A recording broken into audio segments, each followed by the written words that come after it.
Babamın şimdi daha da baba.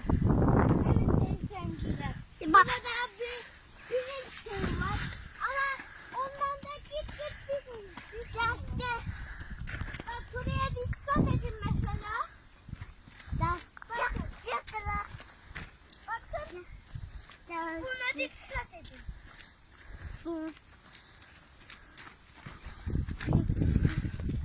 Baba. Takılmasın. Gidersiniz.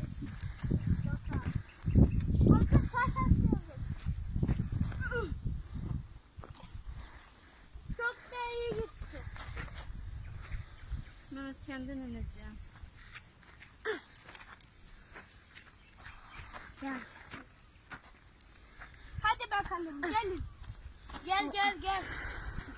Daha gezeceğimiz birçok yer var. Belki parkta vardır. Bulursun parkı burada. Sen bulamazsın ki. Şaka yaptım. Bakın. Demek ki hayvana bir ara geliyor.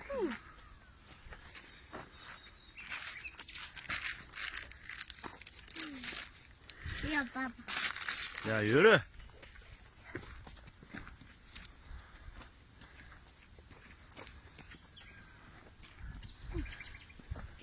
Kelebek uçuyor. Gel lan. Baba. Gel şuraya. Kelebek uçuyor. Ya. Ya ben şuraya. Anne.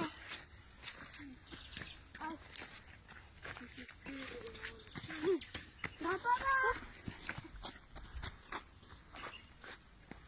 Evet. Bunu da açtı. Reklamımıza abone olmayı unutmayın.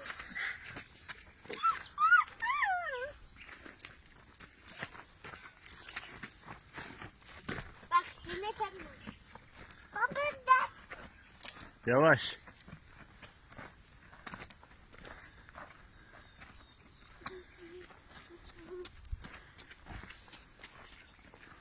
Baba.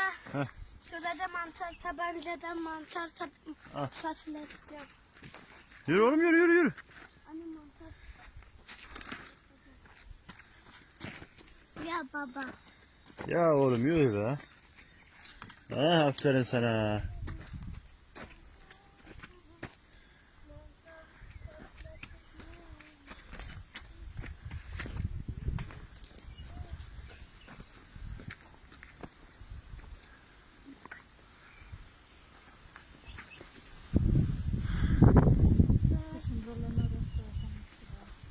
Baba. Efendim oğlum. Aa, ikiye bölündü.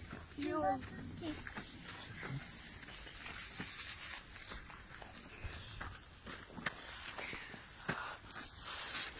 Reklamımıza abone olmayı unutmayın. Evet bakın. Çimenlik var. Bak. Gördünüz mü? Reklamımıza abone olmayı Tabancasını unutmayın. oğlum tabancasını. Gel. Aa. O küstü gidiyor çabuk tut.